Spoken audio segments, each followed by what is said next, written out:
వాడి next target నువ్వే అని ఎలా చెప్పగలుగుతున్నావు? డాక్టర్ రమ్య ఫారెన్సిక్ పెథాలజిస్ట్గా వర్క్ చేయగా లాయర్ విష్ణు ఎవిడెన్స్ని అప్రూవ్ చేసిన కేస్, నేను ఇన్వెస్టిగేట్ చేసిన కేస్. Catherine Emmanuel. ఆ కేసు మన బ్రాంచ్కి మెయిన్గా అసైన్ అవ్వడానికి కారణం శివానంద్ కేసు వేసి పోరాటం చేయడమే. యా ఇమాన్యుయల్, అతని భార్య architect couple. Exactly sir. Yeah, బాగా డబ్బున్న వాళ్ళు. క్యాథరిన్ వాళ్ళ ఒక్కగానొక అమ్మాయి. సంతోషమైన కుటుంబం.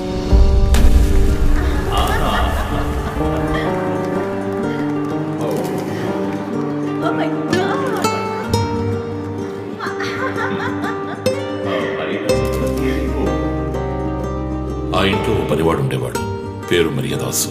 పనివాళ్ళ కాకుండా కుటుంబంలో ఒకటిగా కలిసిపోయాడు. వంట పని చేయడం, ఇంటి పని చేయడం, క్యాథరిన్ని స్కూల్కి డ్రాప్ చేయడం అన్ని వాడే చూసుకునేవాడు.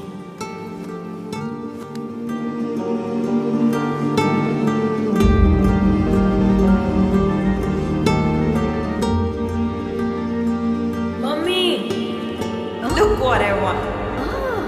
Good. I have to go. Bye. Good show, Kathy. Keep it up. Good. బాగా బిజీగా ఉన్న పేరెంట్స్ దగ్గర దక్కని ప్రేమ, అభిమానం క్యాథరిన్ కి మరియదాస్ దగ్గర దక్కాయి.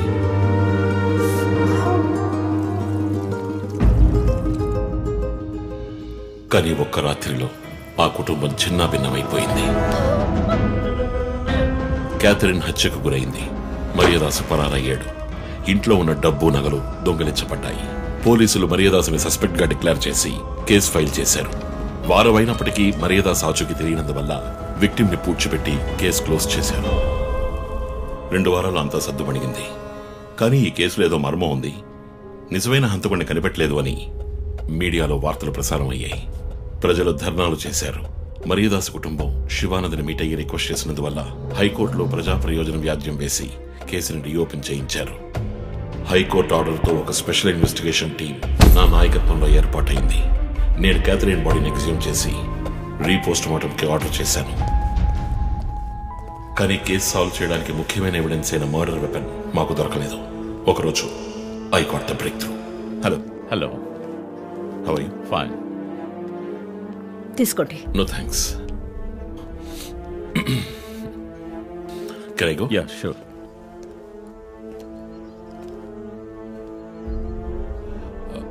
ఓ, మీరు గోల్ఫ్ ప్లేయరా?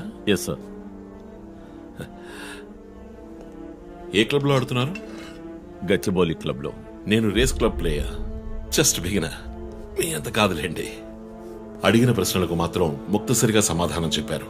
కూతుర్ను పోగొట్టుకున్న దుఃఖంలో ఉన్నారని నేను పెద్దగా పట్టించుకోలేదు. అప్పుడే ఒక విషయం గమనించాను. ఒక గోల్ఫ్ కిట్లో 16 క్లబ్బులుంటాయి. అన్నీ ఇంచుమించు ఒకేలాగుంటాయి. ఒకే ఒక్క క్లబ్ తప్ప, అదే పట్టర్. హోల్ దగ్గరున్న బంతిని కొట్టడానికి యూజ్ చేసే క్లబ్. ఇమాన్యుయల్ దగ్గరున్న కిట్లో ఆ పట్టర్ కొత్తదిగా ఉంది. క్యాడీ దగ్గర మాట్లాడిన దాన్ని బట్టి ఇమాన్యుయల్ హత్య జరిగిన 2 వారాల తర్వాత ఒకే ఒక్కసారి మాత్రం గోల్ఫ్ ఆడడానికి వచ్చినట్టుగా తెలిసింది.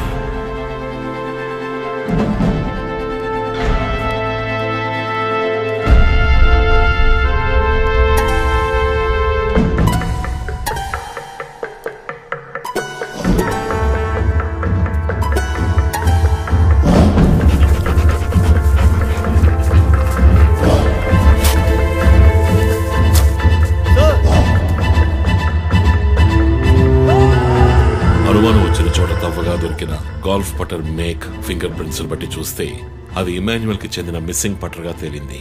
ఫోరెన్సిక్ ల్యాబ్ ఎగ్జామినేషన్ లో మేము వెతుకుతున్న మర్డర్ వెపన్ అదేనని నిర్ధారణ అయింది. డిఎన్ఏ రిపోర్ట్ లో 2 ముఖ్యమైన ఆధారాలు దొరికాయి. ఫస్ట్, క్రైమ్ స్పాట్ లో క్యాథరిన్ మాత్రమే కాదు, మరియదాసు రక్తం కూడా ఉంది. సెకండ్లీ, దొరికిన గోల్ఫ్ పట్టర్ మీద ఉన్న బ్లడ్ ట్రేసెస్ మరియదాసువి. సో మరియదాసు మిస్ కాలేదు, మర్డర్ చేయబడ్డాడని కనిపెట్టాను. పెథాలజీ రిపోర్ట్ ప్రకారం ఆ అమ్మాయి చనిపోవడానికి ముందు సెక్స్ లో పాల్గొన్నట్టుగా కన్ఫర్మ్ అయింది. స్పర్మ్ డిపాజిట్ లో ఉన్న డిఎన్ఏ మరియదాసు డిఎన్ఏతో మ్యాచ్ అయింది. కేసు సాల్వ్ చేసేసాం.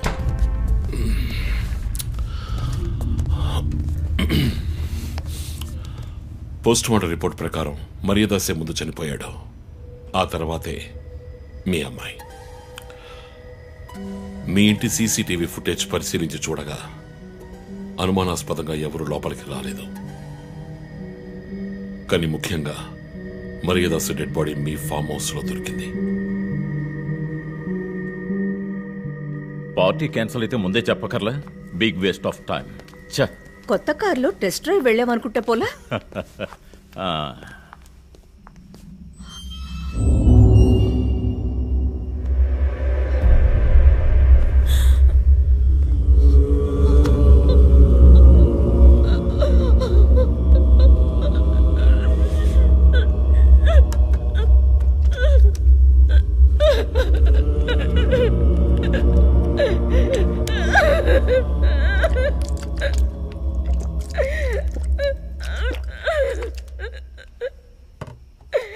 నన్ను క్షమించండమ్మా.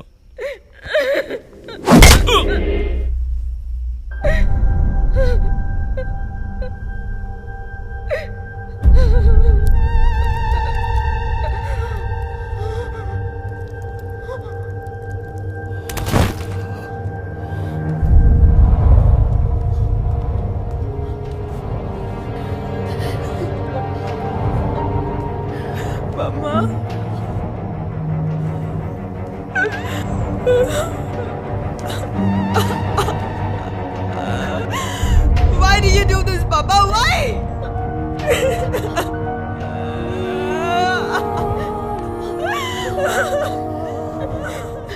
నీకేం తక్కువ చేశాం కదా? నీకేమైనా పిచ్చి పట్టిందా? చూడు, నువ్వు చిన్నపిల్లవి. నీ మంచి కోసమే చెప్తున్నాను. అంతా మేము చూసుకుంటాం.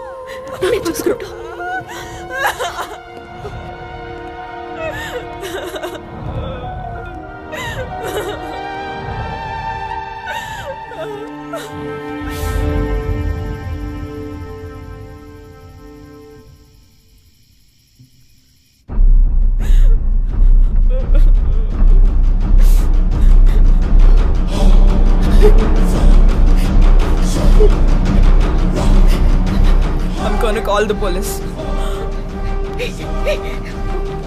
వద్దు. No, please leave me. వద్దు. Do something. Stop her. Kathy, Do పోలీసులు something. చెప్పొద్దు. Stop her. I told you to stop.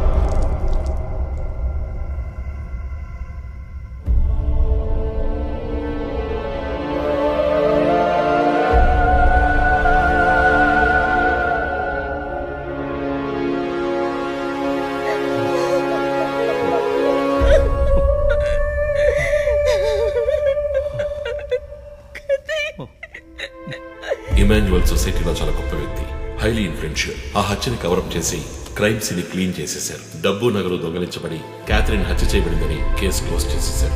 నేను ఇన్వెస్టిగేట్ చేసిన తర్వాతే నిజాలు బయటపడ్డాయి. సార్, ఒక తండ్రిగా నా పరిస్థితి ఆలోచించండి సార్.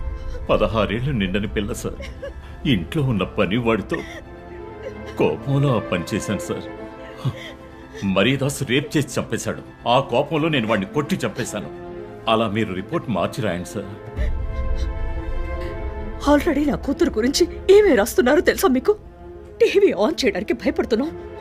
రోజు మీడియాలో నా కూతుర్ని చూపించి రేప్ చేసినట్టు ఎలాంటి ఎవిడెన్స్ లేదు. వాళ్ళిద్దరూ ఇష్టపడే అలా నడుచుకున్నారు. అటాప్సీ రిపోర్ట్ క్లియర్ గా చెప్తోంది. మీరిద్దరూ కలిసి ఎవిడెన్స్ ని సప్రెస్ చేశారు. డాక్టర్ రమ్యతో కూడా దీని గురించి మాట్లాడాను. ఆవిడ కలెక్ట్ చేసిన డిఎన్ఏ ఎవిడెన్స్ చాలు మిమ్మల్ని కన్విట్ చేయడానికి. నేను డిఎన్ఏ రిపోర్ట్ మార్చి రాయిస్తాను. నాకు కనెక్షన్స్ ఉన్నాయి. అది నాకు వదిలిపెట్టండి. ఆ శాంపుల్ని బట్టి రిపోర్ట్ మార్చి రాయండి. మీకు ఎంత డబ్బు కావాలన్నా ఇస్తాను. ఇండియాలో, విదేశాల్లో. జస్ట్ అకౌంట్ నెంబర్ చెప్పండి. సార్, మేమిద్దరం సిటీలో లీడింగ్ ఆర్కిటెక్ట్స్. మా రెప్యుటేషన్ ఏం కావాలి? అవమానం sir. We have done right. Yeah, we are done. You have to face the consequences. నా దగ్గరే దాచిపెట్టారు కదా సార్. చెప్పకూడని విషయాలన్నీ చెప్పి ఇలా ఇరుక్కున్నారే సార్.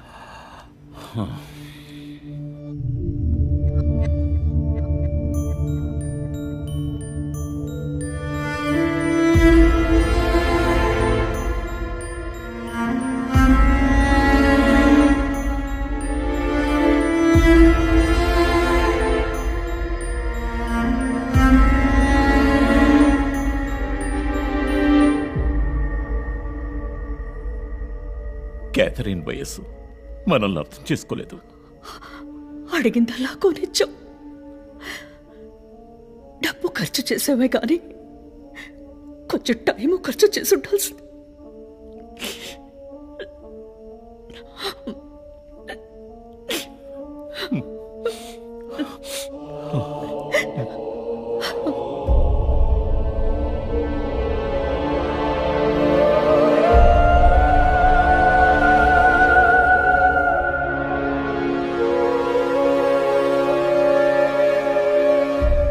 సో నీ థియరీ ఏంటి? శివానంద్, డాక్టర్ రమ్య, విష్ణు, ఆ తర్వాత నేను, మా నలుగురిని కనెక్ట్ చేసే కేసు ఇది. ఈ కేసు వల్ల బాధించబడ్డ ఎవరో ఒకరే సస్పెక్ట్. ఎవరు? ఆ కుటుంబంలో అందరూ చచ్చిపోయారు కదా. రిలేటివ్స్. వాళ్ళ చావు వల్ల బాధించబడ్డ ఎవరైనా ఒకళ్ళు. వాళ్ళు చచ్చిపోయి 3 ఏళ్ళు అయింది. ఇన్నాళ్ళు లేనిది ఇప్పుడు ఎందుకు జరుగుతోంది? I'm not convinced. Sir, investigation చేస్తేనే కదా sir. Ranjit, I'm sorry, I have to do this. ఇక నుంచి ఈ కేసు నేను తీసుకుంటున్నాను. మీరిద్దరూ నాకు రిపోర్ట్ చేయండి. Sir please sir. నువ్వు పర్సనల్ గా ఇన్వాల్వ్ అయ్యావు. నీ జడ్జ్మెంట్ సరిగ్గా ఉండదు. నీకు పార్కిన్సన్స్ ఉందని నా దగ్గర దాచడమే తప్పు. ఆ రోజు ఏమైనా అయి ఉంటే? సార్, నేను ఇన్వెస్టిగేషన్ లో ఉండి తీరాలి సార్. ఉంటావు, కానీ ఫీల్డ్ వర్క్ లో కాదు. Vandana, I'm ready to meet the press.